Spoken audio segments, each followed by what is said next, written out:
ഘടികാരങ്ങൾ നിലച്ച രാവിൽ ഭൂമിയിലെ സകല ജീവജാലങ്ങളും കാതോർത്തു. അവർ കേട്ട ശബ്ദം മെസ്സി മെസ്സി മെസ്സി എന്നായിരുന്നു. ഹൃദയത്തിലേക്ക് കാൽപന്തിൻ്റെ ജീവശ്വാസം പകർന്നവർ, മെയ്യിലും മനസ്സിലും ലയണൽ മെസ്സിയെ പച്ചകുത്തിയവർ ആഘോഷത്തിൻ്റെ പെരുമ്പറ മുഴക്കിക്കൊണ്ടിരുന്നു. അപ്പോൾ അങ്ങ് കടലിനക്കരെ ലുസൈൻ സ്റ്റേഡിയത്തിൽ അവരുടെ മിശിഹ ലോക കിരീടം ആകാശത്തേക്ക് ഉയർത്തിപ്പിടിച്ചിട്ടുണ്ടായിരുന്നു. ലോകം കാൽപന്തോളം ചുരുങ്ങിയ നിമിഷത്തിലെ ഏറ്റവും മനോഹരമായ ദൃശ്യം.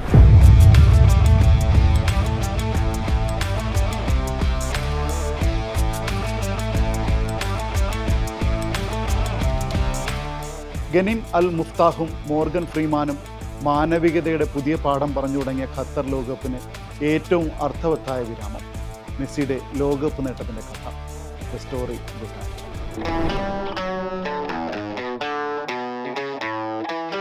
സാക്ഷാൽ മർഡോണയും ഒർട്ടേഗയും ബാറ്റിസ്റ്റൂട്ടയും റിക്കൽമിയും ഒക്കെ പലകുറി കണ്ട കിനാവിലേക്കായിരുന്നു മെസ്സി എന്ന ഇന്ദ്രജാലക്കാരുടെ യാത്ര.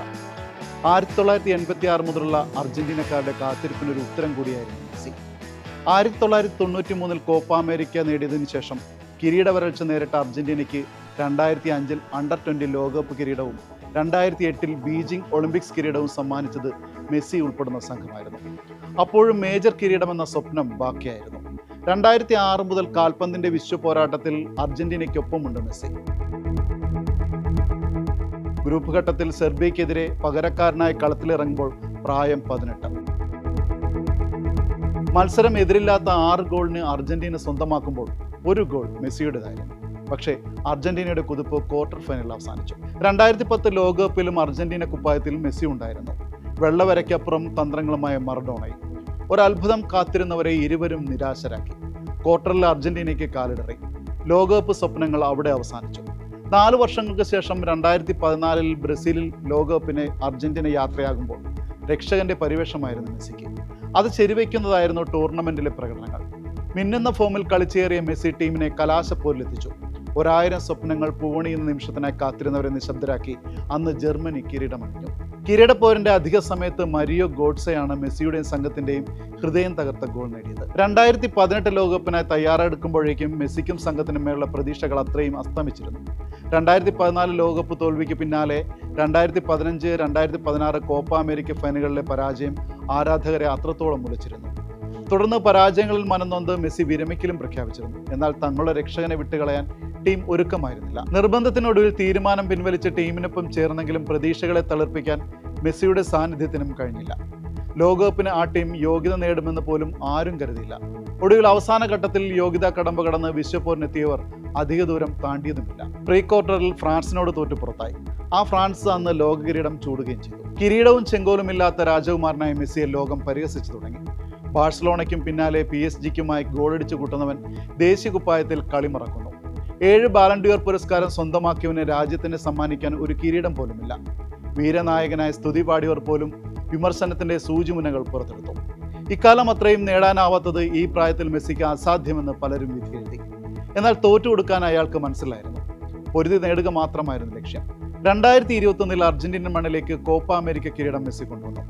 അർജന്റീനയ്ക്കായി മെസ്സി നേടുന്ന ആദ്യ മേജർ ചാമ്പ്യൻഷിപ്പായിരുന്നു അത്. ഫൈനലിൽ ചിരവൈരികളായ ബ്രസീലിനെ അവരുടെ മണ്ണിൽ എതിരില്ലാത്ത ഒരു ഗോളിന് തോൽപ്പിച്ചായിരുന്നു നേട്ടം. ടൂർണമെന്റിൽ 4 ഗോളും 5 അസിസ്റ്റുമായി തിളങ്ങിയ താരം ഗോൾഡൻ ബോൾ പുരസ്കാരവും സ്വന്തമാക്കി.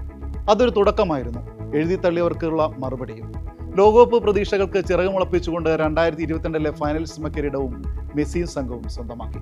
ഇറ്റലിയെ എതിരില്ലാത്ത 3 ഗോളിന് തോൽപ്പിച്ചായിരുന്നു അർജന്റീനയുടെ നേട്ടം. വെംബ്ലിയുടെ യൂറോപ്യൻ ചാമ്പ്യന്മാർ അടിയോറ പറയുമ്പോൾ ഗോളടിച്ചില്ലെങ്കിലും ഗോളിലേക്ക് വഴിയൊരുക്കിയും കളിമെനഞ്ഞും അന്ന് മെസ്സി കളിയിലെ താരമായി. ലോകകപ്പ് പടിവാതിൽക്കൽ എത്തി നിൽക്കുകയായിരുന്നു ഫൈനലിസ്റ്റ് കിരീട നേട്ടം. അതിനു പിന്നാലെ പ്രമുഖ ഓൺലൈൻ സ്പോർട്സ് സൈറ്റുകളിലൊന്നിൽ പ്രത്യക്ഷപ്പെട്ട ലേഖനത്തിലെ ചില വാചകങ്ങൾ ഇങ്ങനെയായിരുന്നു: ഈ ടീമിനെ സൂക്ഷിക്കണം. ലയണൽ സ്കലോണിയുടെ തന്ത്രങ്ങൾക്കൊപ്പം മെസ്സി കുതിപ്പ് തുടർന്നാൽ ഖത്തറിൽ പുതിയ രാജാക്കന്മാർ പിറക്കില്ല. ആ ആഘോഷരാവ് മെസ്സിക്കും അർജന്റീനയ്ക്കും ഉള്ളതായിരിക്കും.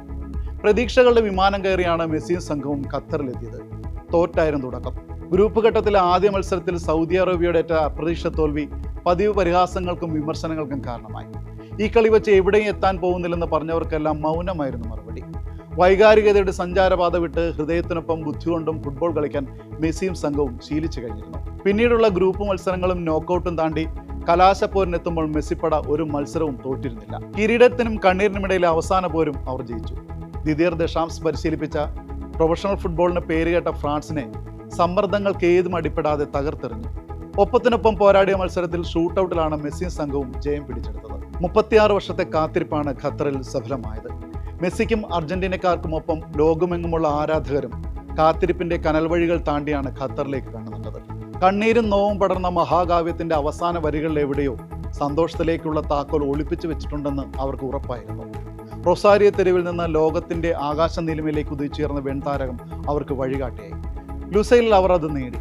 ലോകം കാണുക അയാൾ ആ പൊന്നിൻ കിരീടം മുത്തമിട്ട് ആകാശത്തേക്ക് ഉയർത്തി. ആ കുറിയ മനുഷ്യനൊപ്പം കോടിക്കണക്കിന് ഹൃദയം അപ്പോൾ തുടിക്കുന്നുണ്ടായിരുന്നു.